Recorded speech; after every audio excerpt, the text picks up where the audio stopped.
بابل کی بادشاہی کو طاقتور بادشاہی کے طور پر جانا جاتا تھا، لیکن یسایہ نبی اپنی کتاب کے باب نمبر 4 اور آیت نمبر 14 میں درج ذیل بات کرتے ہیں، تب تو شاہ بابل کے خلاف یہ مثل لائے گا اور کہے گا کہ ظلم کیسا نابود ہو گیا اور خاصب کیسا نیست ہوا۔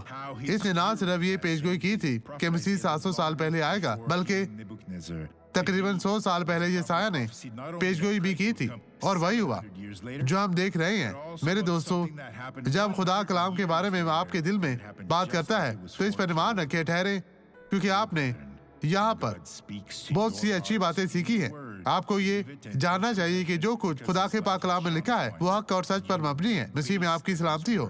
آئے اب یہ گواہی دیکھیں اور برکت پائیں۔ میں بعد میں واپس آؤں گا۔ خداوند آپ اور آپ کے گھرانے کو برکت دے، یسوع کے نام میں۔ اور خدا جوڑے کی خواہش کو پورا کرتا ہے۔ دیکھیں حوض اب فتح کی راہداری میں کیسے چلتا ہے۔ میری تھوڑی دیر پہلے سرجری ہوئی تھی گھٹنے آپ کی، یہاں کیسے پہنچے؟ اور آرتھرائٹس ہے، 2 ماہ مجھے تک دکھائیں، چلنے سے میں ڈرتا دیکھنا تھا۔ چاہتا ہوں۔ لنگڑا کے۔ بہانہ بنائیں اس طرح، اور ایسے چل رہا آپ اس طرف جائیں گے۔ چلیں، آپ بھاگیں گے، آپ بھاگنے جا رہے ہیں، بھاگے، ڈرے نہیں، ڈرے نہیں۔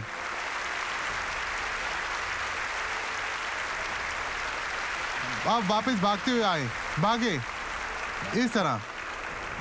اب آپ بالکل ٹھیک ہیں، آپ مضبوط ہو رہے ہیں۔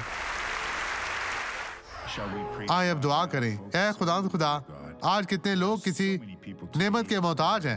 وہ مانگتے ہیں، روتے ہیں، شفاعت کرتے ہیں، پکارتے ہیں، اور ان میں سے کچھ بھی ضروری نہیں سوائے اس یقین کے کہ نعمت ان کی ہے۔ باپ، خوشخبری کے خادم کے طور پر میں زندگی سے تمام برائیوں کو نکالتا ہوں، اور میں تجھ سے کہتا ہوں ایمان رکھے کہ خداوند آج آپ کو برکت دینے والا ہے یسوع کے نام میں، اور دیکھیں وہ آپ کے ساتھ ہے۔